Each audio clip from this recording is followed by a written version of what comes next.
It's another edition of WRAL Triangle and 2. I'm Mark Bergin. He's Pat Welter. Pat, we got 3 games among the Triangle teams this weekend. We start with UNC hosting Richmond, 3:30 Eastern kickoff. What I want to ask you, and where I want to start today's show, Pat, is what do the Tar Heels need to do in this game in preparation for some tougher opponents down the road?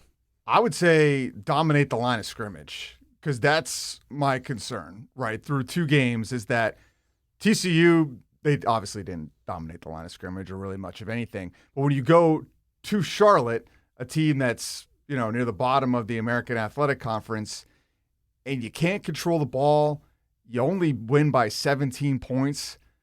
It's great that you won. Like this isn't a complete dumpster fire as like anything kind of felt like on the table after the TCU disaster. They at least, looked professional and organized and executed to a certain extent. But you'll need to see more. Like that to me looked like a team that's going to struggle with everybody in the ACC, even potentially Stanford. Like anything you had checked off as a win is now completely up in the air. I do want to ask you about Charlotte. I know you were there with WRAL's Brian Murphy, but keeping it with this Richmond game, there's no line for this game. I was looking everywhere to kind of get a read what to expect. These 2 teams haven't played since 1978. What gives, Pat Welter? Why no line? I couldn't find it either, and I think there's some incorrect information because I saw it at one place, Carolina -8, and I was like, no, that can't be right. That can't possibly be right. Then I did some more deeper diving, and it was more like 21, and that feels more in line. So UNC was 13.5 over Charlotte, opened as a 20-point favorite, charged all the way down to 13 after the TCU loss. And yeah, I mean, that feels about par, right? Richmond is 1-1. They are an FCS team. They compete in the Patriot League. And how was that for irony, right? Bill Belichick going up against the team in the Patriot League. Like, you can't write this stuff of all the teams that they're going to play. And yeah, they lost to Lehigh 21-14 and had a narrow win against Wofford. So UNC should be a heavy favorite in this game. UNC should dominate this game. That's what you have to do. It's college football. Let's go back to your point about the line of scrimmage. And I know when Bill Belichick spoke with reporters this week, he was asked about, he's tried a lot of different players at running back. And he said, if I had Jim Brown, I'd play Jim Brown. Do you see any of the specific running backs really taking on the onus and saying, I'm going to be the top guy, a lot like how UNC used, say, Omarion Hampton a year ago? Or do you think we're going to continue to see this committee approach? I mean, I don't see like an Omarion Hampton. Well, of course. Right? Yes. Yeah, to be perfectly clear. But another local kid is the one that popped. Damon June, who's from Jacksonville, Florida, who took me a minute to figure out who he was during the game because he hadn't played in the opener. I believe he's a true freshman, and he's out there rocking number 35. And at halftime, I'm editing my video highlights to send in, and I'm like, there's no 35 on the roster. He had changed his number. So he's a freshman. I remember seeing him in some of our high school football highlights from the past here at WRAL, and he was the guy that really popped to me. Now, Davion Goss is the one that scored the touchdown. But again, I don't know if it really matters necessarily who's running the ball if you're not able to clear big running lanes for these running backs against Charlotte. Well, I know a lot was made in the opener that there was no depth chart provided, and so now we're starting to get a little bit more information of who some of the playmakers, who some of the players are on this team. I know it started out hot in Charlotte with the long touchdown pass Gio Lopez had. What was it like being there in Charlotte? You did get to see a bit of history. I don't know how historic it will be, but Bill Belichick's first college win. What was it like being there at the stadium? Yeah, I mean, for an 18,000 seat stadium, it's a nice visual. Like, it's a nice campus. It's very new. The stadium is a one lower bowl. So, yeah, it is small, but it was filled record numbers, over 19,000 there for them. The students were amped. They were pumped. I mean, we went from the biggest game in Chapel Hill history for football to the biggest game in Charlotte's very humble football history. And, things aren't going great for the Carolina Panthers. Maybe they could use a college football team over on that side of the state. So why not? You got to start somewhere. And after the TCU game, it felt like a loss was on the table for the Tar Heels. You didn't really know what you were going to get. They were so far below expectations going into the season. So there was upset in the air, right? But then the Tar Heels come out, they script the first drive perfectly, and let's give some credit to Gio Lopez. That was an absolute dime. Looking back, I saw it.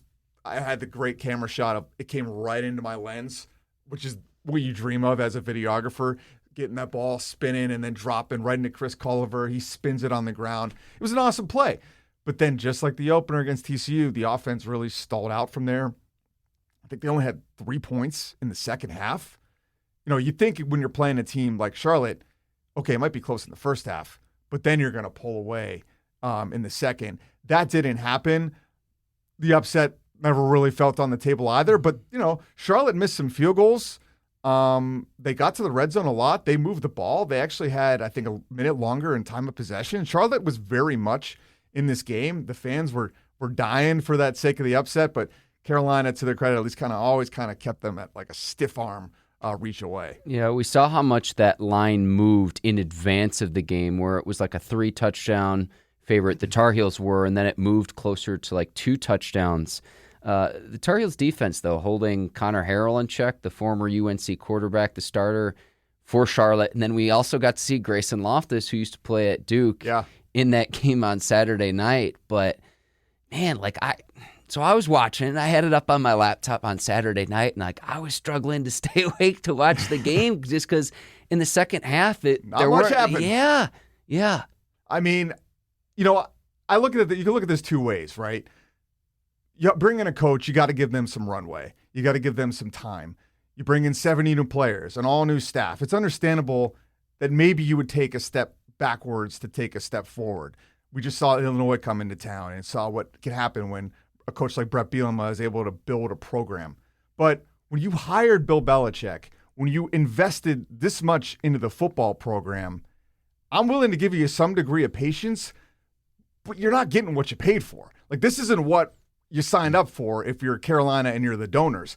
Now, did Bill Belichick ever sell us the expectations that they were going to be a playoff contender year one? Did he sell us on high expectations all offseason? No, quite frankly, he probably did the opposite. I think most of us just thought that was Bill Belichick being Bill Belichick, or maybe it was just he actually knew that he didn't have a great roster going in. Point blank, this game against Richmond has to be a get-right game because then you go on the road the following week against UCF. That could go either way at this point in time from what we've seen from UNC. Then the following week, hosting Clemson at home, the first weekend in October.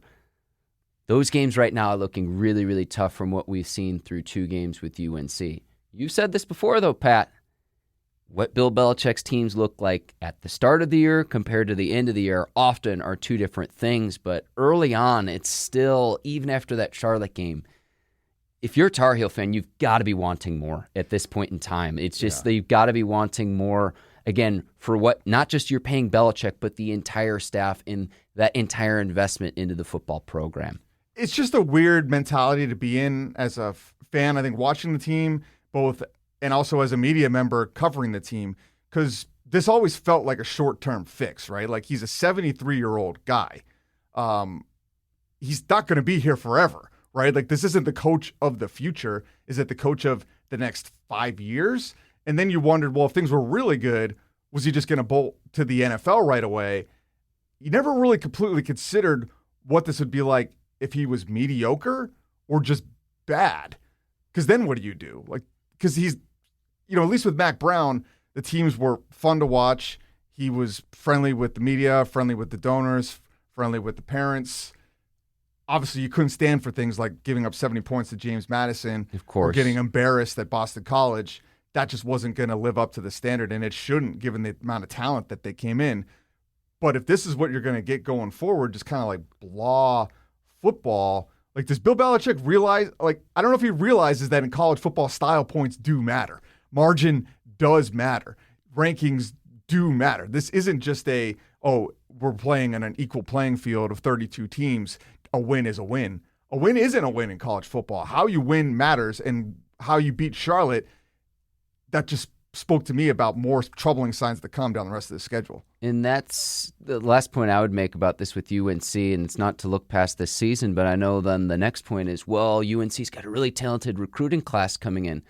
okay, that's fine. Is he going to be here Right. next season? And if he's not, then all of those commitments that you have, are they still there? Whoever the next coach would be. I don't want to look past this season, but I know that's the argument. Well, 70 new players, and then maybe you see what it's like a year from now. Okay, even if you're bringing a talented class, whether it's recruits, transfers, incoming freshmen, it takes time to gel that and to build a program. And so I don't want to look past this season, but that argument too, I don't buy, because that $1 million buyout, as soon as we got to June 1, it was, I am not buying that because I don't know definitively. I can't look you in the eye right now, Pat Welter, and say, oh, I know without a doubt that Bill Belichick will be here for next season as well.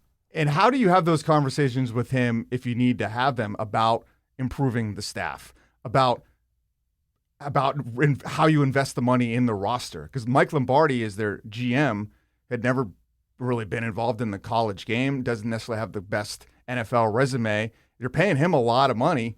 His coaching staff is full of his sons, other people's sons, and, quite frankly, guys with some average resumes. And you combine that with, Belichick's staff history in New England. It's just raising a lot of red flags to me. And the recruiting class is number 17th in the country. Well, Mac Brown had classes like that too. 17 in the country. That's middle of the top 25. You've been that before. You're trying to go above that. You're trying to take another step. And so far, I'm not seeing the things that indicate that they will. But I guess I have to give the, quote, greatest coach of all time a little bit of time to learn the college game. We're 2 games in. We're 2 games in. But the revenue as well, and that's something that we outline with WRAL Investigates as well. So go check that out. Any other thoughts with this? To me, this is a get-right game to make sure when the stiffer competition comes down the road, the fact that we're even talking about UCF a week from now, where if that's a coin flip game, to me, that's not what you signed up for. Yeah, but any other thoughts that when we're talking specifically to UNC Richmond? No, I agree with you. Yeah, they took a step versus Charlotte. They were much more competent with their execution. They didn't beat themselves. So let's see if they can go out, do that, and dominate the football game. And then that gives you a little bit of hope and some momentum going into the meat of their schedule. All right. Duke Tulane going down to New Orleans. Yeah, and Darian Mensah going up against his former team. 8 o'clock Saturday, ESPN2 on the Deuce. Duke got blown out by Illinois, but I think it's going to be, to me, the storyline is Mensah going up against his former team, and he even admitted as such this week with his availability with reporters, saying it's going to be weird going up against his former team.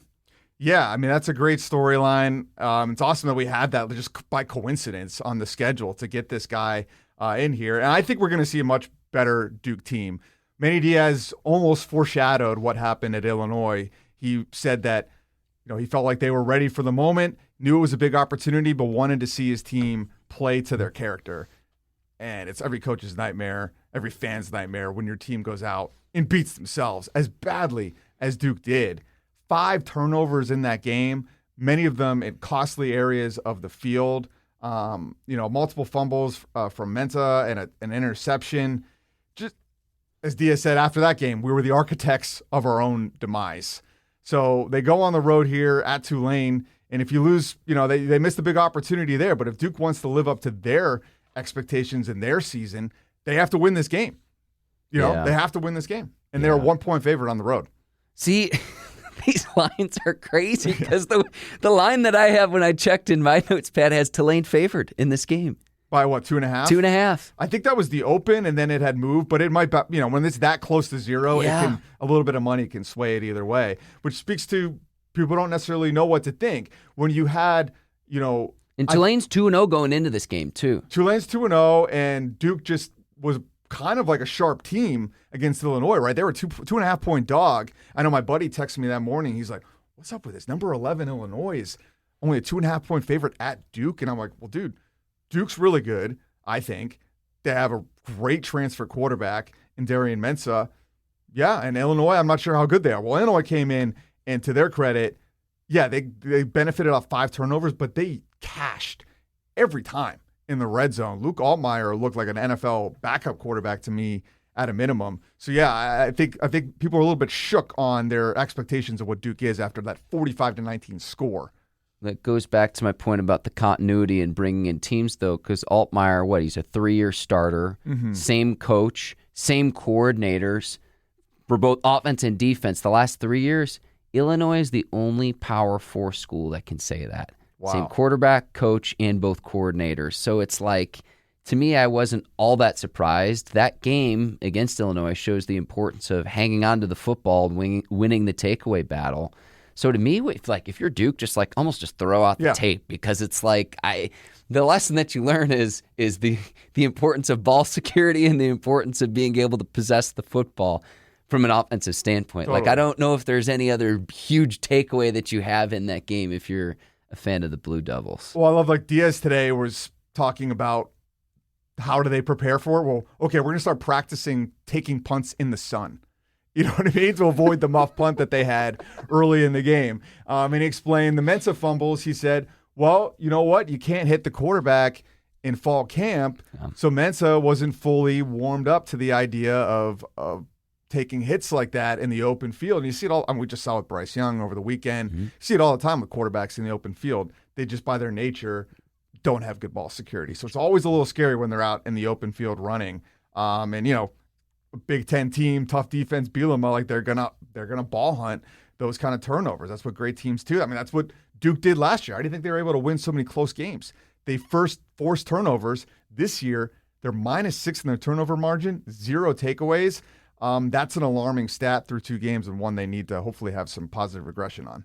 Did you have a Duke interview as well that you've got coming up later this week that you wanted to plug, Pat? Yeah, one of the bright spots in that game was BJ Anthony, who's from Durham, came out with 3 sacks right off the bat, and he was the ACC Defensive Player of the Week. And I was like, I love when this works out like this, because I had just scheduled him for an interview, and I just met him at a Jordan High School game where that's his alma mater. So I was like, perfect. We got a great story. So that's coming out on Friday on TV, and we're also going to put it on this podcast feed as well. So get the people out there some actual interviews to go with our analysis, because they're probably sick of hearing us talk at this point. Nonsense. Anything else you want to get to with Duke, Tulane before we go to NC State, Wake Forest on Thursday night? Yeah, there are a couple other storylines in this game, right? Like John Summerall almost could have been the Carolina coach in another world. Oh, yeah. He was the guy about that. They wanted. He was the top choice. And I don't know this for a fact, but reading the tea leaves, it seemed like he probably looked at the field and saw, Carolina's my best bet this year. I'm the hot coach. I could probably be the hot coach again next year too. Let's see if a USC, a Florida, some of these schools we mentioned that Manny Diaz could potentially leave Duke for would be open. He goes back to Tulane after only 1 year and is now hoping to be the hot coach again. Other storyline, their quarterback. Tulane has a real player at quarterback, and the way they got him is a winding road. Jake Retzlaff. If you remember him, he was at BYU, won 11 games for BYU last year, got caught up in a troubling situation. He had to withdraw from the school, was accused in a lawsuit back in May of raping a woman in 2023. Now, Retzlaff denied every allegation, was never legally charged. Lawsuit dismissed in June, and this is one of those unique to BYU things. He did admit in the process that he had premarital sex, which is a violation of their honor code at BYU. He leaves the school, and because of the timing of it, he doesn't even transfer to Tulane. He walks on. So obviously that whole legal situation, you put that in one bucket. You put just the quarterback situation at Tulane in the other. They've kind of weirdly benefited from this, where they got a player that's probably above what they could have had at quarterback, and Jake Retzlaff has this team 2-0. And you bring in that quarterback filling the void for Mensah, who is now at Duke. It's these storylines a lot of times write themselves, Pat. One more thing. One of the teams they beat, South Alabama, Gio Lopez's former school. It all comes back around in the triangle. I want to go back to the point about Summerall, though. I remember when he was one of the names for the UNC job, and in an alternate world, what that could have been potentially at UNC. But if he's able to do what they did a year ago, and I look at the money that Duke is paying Darian Mensah, to say, could we do that all over again? Could you replicate that success that you had as a program a year ago?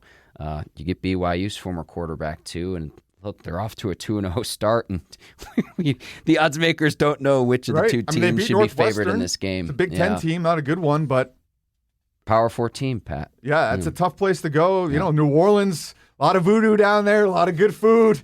Hopefully they bring the gumbo. I tell you what, man. That Cafe Du Monde, I could go on and on and on about the Cajun food down in New Orleans. It's wonderful. Best work trip I've ever had in my life. One of my first ones here at WRAL was the Final Four between Duke and UNC. 2022. I don't know if I've ever worked harder and had more fun. We would get done I wouldn't eat dinner, right? So we had to go live at 6. A little quick story time for you. To go live at 6 in every sportscast, and then normally you'd eat dinner. Well, I didn't have time to have a good dinner before having to get ready for the 10 and 11 o'clock sportscast, so I just wouldn't eat. And then we'd go out to eat at midnight, and then Bourbon Street never sleeps. So we're working 9 a.m. to midnight and then going out every night. Just French Quarter, Canal Street, Bourbon Street, Frenchman Street, and it's just like, you walk down another street, you say you go off Bourbon Street, and then there's another parade with trumpet players and trombone players and a makeshift parade, and it's just part of the fanfare of New Orleans, man. Best place. Oh, it's terrific. I don't know if I want to live there, but best place to cover a game for sure.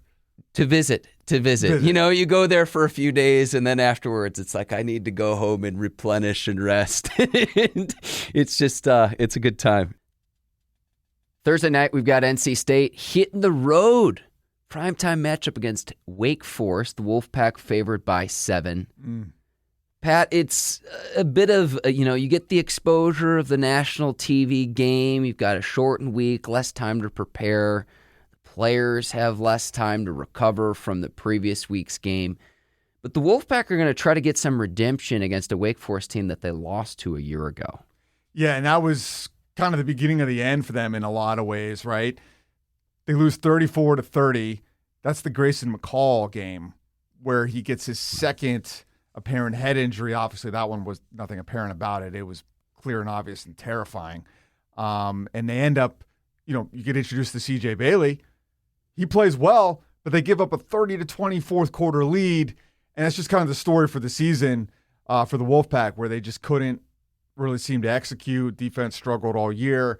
CJ Bailey, a young quarterback, and the season just is overall a disappointment. But so far through 2 games, this is the new Wolfpack team where the defense is situationally good, clutch. Ooh, hang on. This is where I'm going to push back because your boy was at the game on Saturday. Defense couldn't get off the field, Pat. This is true. I'm looking at the third downs. Virginia converted 13 of 19 third down plays. So they would get in third down scenarios, and the PA announcer, the place was going nuts at Carter Finley Stadium. Third down. They couldn't get off the field. Yeah. I look at the 514 yards to Virginia, and it might not matter this week against Wake Forest. But it's something that I am noting as a bit of concern because when you think about Wolfpack football, you think about stout football, ball control, effective running game, really good defense, smash mouth defense. I did not see that against Virginia, and you needed a late-in interception late in that game to escape Virginia. I know NC State rallied back. It was really hot on Saturday. It was, yeah. But I don't know.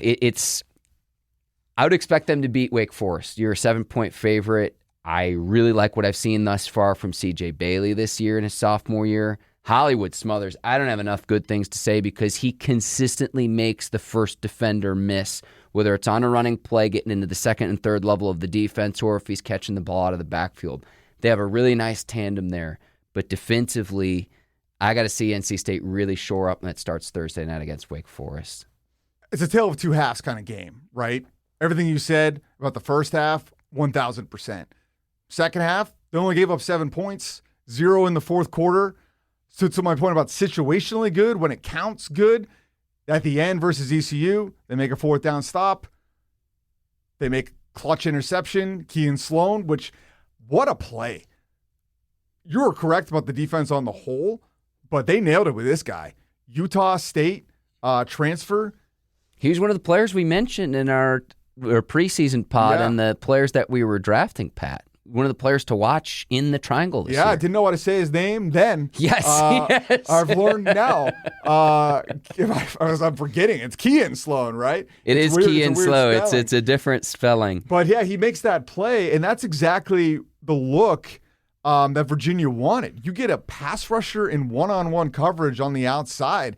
Incredibly difficult play for that kind of defender to make. He not only makes it, he makes an interception. So, no, you're right. They do need to shore things up more. And Jamari Taylor, the NC Central running back, ran all the heck over them. And everybody else in the area has got to be scratching their head how they weren't able to land this guy in the portal. He was incredible. At least NC State made him look incredible. Virginia, one time of possession, had the ball for more than 32 minutes in the game.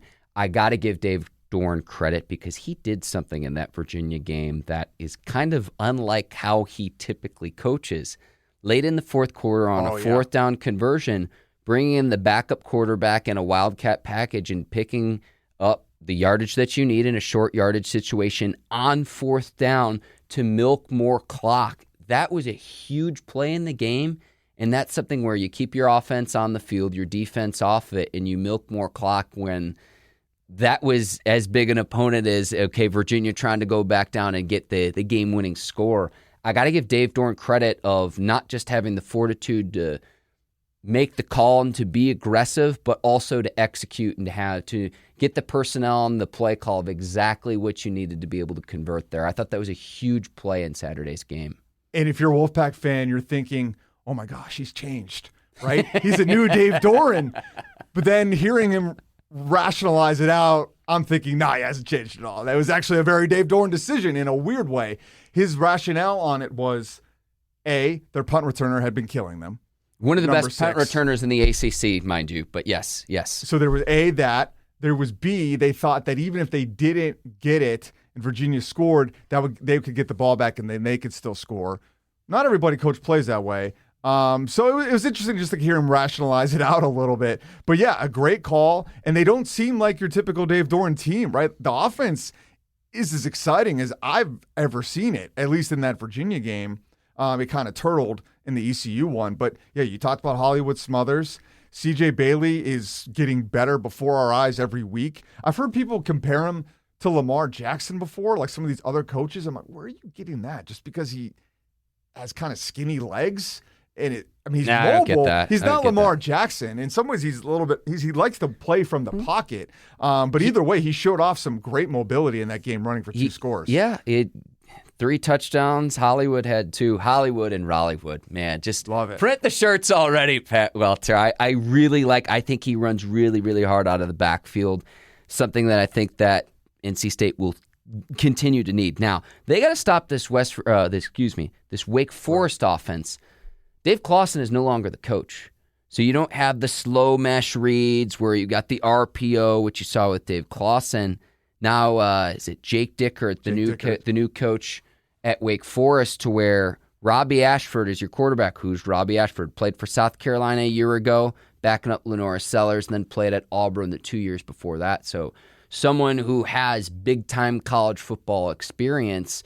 And he's really, really fast. That's something that Dave Dorn talked about in his media availability in advance of this game to say, okay, yet another challenge for NC State as the Wolfpack look to start 3-0 for the first time since the 2022 season.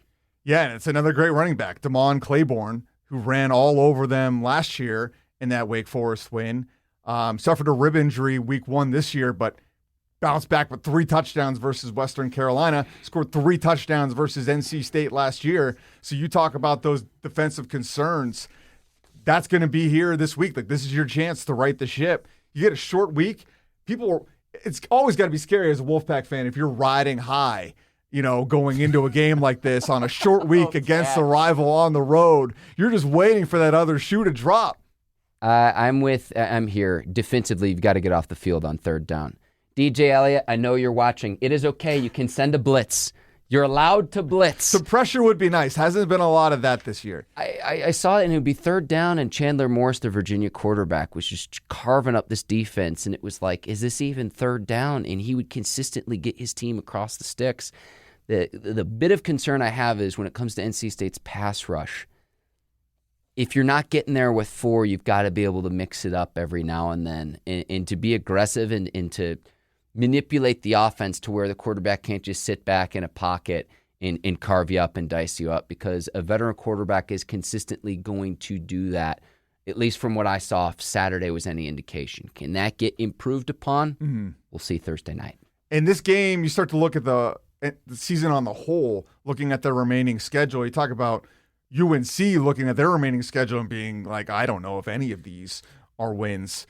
NC State, it's kind of the opposite in a way, until you get to the end, where they have a pretty challenging schedule. They've got they have Duke, Virginia Tech, Campbell, but then after that, there was no guaranteed wins. At Notre Dame, at Pitt, versus Georgia Tech, at Miami, Florida State's in the top 10, then you end with UNC, which you'd think would be a win, but who knows what that UNC team's going to look like from there. So if State wants to get to where they want to go to, and they want to live up to the potential that they're showing, that this could be a potentially special season, where you can't get to double-digit wins if you lose at Wake Forest on a Thursday night. It's that, and then it's blowing a 10-point lead in the second half of the game that was played a year ago. Mm-hmm. Obviously, what happened was so serious with McCall, but the valuable game experience C.J. Bailey has gotten since then, we're now in a world where he has double-digit starts as a quarterback, 2 starts in this season as well, to where he looks comfortable. He looks the part. If we were entering this season, Pat, where this was now his first game experience, how differently his development would be. So, how valuable that's been. And he's been very impressive, in my opinion, through 2 games for the Wolfpack this season. I think what you're seeing right now with NC State is the talent overall is still, I don't know if average is the right word, but it's not elite, certainly by any means. But you have a future NFL quarterback, you have a future NFL running back, and the plays that they are making individually can elevate NC State to a new level. I mean, we've seen this with, I think UNC went through something similar with Drake May and Amari and Hampton, where the rest of the roster, the defense can be subject at times. But when you've got those kind of playmakers at the 2 most important skill positions on offense, you're going to be in a lot of games, and you're going to be a fun team to watch. Yeah, can elevate you, the rest of the guys around you relative to who you're going up against. Sure. So Thursday night, I'm excited for that. And then one other point, too, you mentioned the Duke game and how, the front half of NC State's season is a little bit less challenging than, say, the back half. You then get additional time to prepare for Duke. That's so true. You've got a shortened week this week. Take care of business on Thursday night against Wake Forest. You have more time to prepare for the next game. So, man, the Thursday night games, though, I thought Dave Dorn actually handled this really well this week, saying, of course you love the exposure. Of course you love that for your program, but just getting your body right of having to play from Saturday to Thursday, that quick turnaround. I'm curious if that has any repercussions, because this past Saturday's game, I mentioned the heat. It was so hot out. You couldn't help but wonder, does that have any impact on the players out on the field in terms of cramping, in terms of injuries, hydration, what have you, just because of how hot it was. Shortened week. Football is not a contact sport, folks. It is a collision sport. Well, to your point, NC State has not had a cupcake yet. Like ECU, they might not be a Power 5 or Power 4 team, but they're a strong American Athletic Conference team and a rival team that came in here and played physical football. Then you had to go play a non-conference ACC game versus Virginia as your second game, and now you've got a true road game on a Thursday night. So, yeah, that's challenging. There might be some physical toll that's happening. We saw the injury report. There's not a lot of big names on it, but that doesn't mean that big names aren't feeling it a little bit. And Wake Forest has played nobody. They played Kennesaw State. They barely beat them, and then they had a much better showing, 42-10 against Western Carolina. So how's it going to work? Is it going to be Wake Forest is the fresher team coming off a game where they found their mojo offensively? And is NC State going to be feeling it a little bit physically on the road on the week? Or is that play and competition going to work in NC State's favor where they're just rolling right now? Yeah, Wake Forest and NC State between the two schools. I'm looking at this injury report, more than a dozen between the two. Are you going to be there tomorrow night, Pat? I should have asked you that before the pod. We're going on the road, baby. Chris Lee and I are going on the road. Winston-Salem. I was there a couple years ago for who's the quarterback before Brendan Armstrong? I'm drawing a blank on his name. But it was a fun game. It was a shootout, and those are the kind of things you can get in Wake Forest. I was talking to one of our guys behind the scenes here, Wade, and he was like, "Oh, we go to Wake Forest. We always struggle out there." So it could be a game anytime, no matter what the records are. Devin Leary is the quarterback that you're talking about, Pat. But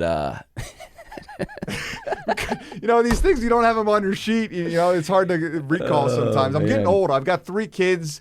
Things are just moving out the hard drive these days. Devin Leary, I haven't had to say his name in a little bit. He's out the hard drive. I want one more Pat Welter sidebar story before we wrap up here. So when you were in Charlotte, you had a late night Waffle House visit. Oh, yeah. Good idea. Was that as delightful as it seemed to be? I mean, it's probably the only place that's open that late by the time you're done with all your coverage. So, yeah, my whole drive home was a mission. I'm not going to say this other restaurant's name because they're not sponsoring us, but I was out for another late night gas station type food. I really like this waffle, bacon, egg, and cheese sandwich that they do. So, yeah, I left that game at 1 a.m. The sides of being a sportscaster that other people don't see in the rain, like a 16-hour day. And, yeah, WRAL offered me a hotel. To be fair to our employer, they're not putting me in harm's way. But to me, I was like, well, I've got to work the next day. I'd rather just get home, ride out the adrenaline. So other drives home like that in the past, I've gotten the heavy eye thing, and maybe you pull over for a little bit, you call a friend. But that bacon, egg, and cheese was keeping me going the whole time, hoping to find this restaurant. But my GPS took me back roads, and I never found this restaurant. It's a very popular one around the state. You might be able to guess what it is. They serve food around the clock. That never comes, and we're like 45 minutes out, and I've got to eat. There's that Waffle House, just in the dark, outside like Siler City, maybe. I'm like, well, this is going to be an adventure. And I pull up in there, and it's everything you could expect. There is a dude sitting at the bar that kind of looks like a guy from the Kitchen of the Bear. Kind of like heavy set, sweaty tattoos. Those are my people, Pat. Those are my people. Those are my Chicago people. Yeah, Chicago people, Western Pennsylvania people where I'm from. And he's just having a ball at 3 a.m. talking to the waitresses. They don't even pay attention to me. At first, I walk in and I sit down and I'm just like, I need to get out of here as soon as possible. Yeah, they took my order. They didn't have a waffle, bacon, egg, and cheese, but they did have a biscuit, bacon, egg, and cheese. And man, that thing was good. Oh, man. It got you to where you need to go. And you lived to tell the tale. I did. I should have stayed just for maybe to have more stories from the restaurant. But just walking in there when you're completely sober and everybody else at that hour is either likely not sober or doesn't have a better place to be. I mean, everybody's got a story at a Waffle House at 3 a.m. I should have asked the guy what his was. I'm hitting your casting dispersion on this sweaty gentleman with tattoos, and maybe he had a great reason for being there at 3 a.m. Oh, so was he working at the restaurant? No, he was just a patron. Sitting there chatting it up with the waitresses. You weren't the only one there. No, there was some other people in the corner. They didn't say a word, but this conversation between this gentleman and the waitresses was quite boisterous. But they did get my order. They cooked it fresh. They cooked it hot. They cooked it good. And I got home safely. And hey, shout out to Waffle House. Shout out to Waffle House. Maybe we get a sponsor, Waffle House, because that seems to fit, right? Sportscasters out driving late around the country. Where are you going to eat? Waffle House. They're always open. He's Pat Welter. I'm Mark Bergin. This has been another edition of WRAL Triangle 2. You won't get stories like that everywhere. So if you haven't already, hit the subscribe button on YouTube. 5 stars only, Apple and Spotify. Pat, as always, thank you for your time. And we're going on the road again Thursday night. Might have another story to tell when we come back. See you then. Till then, take care. So long, everybody.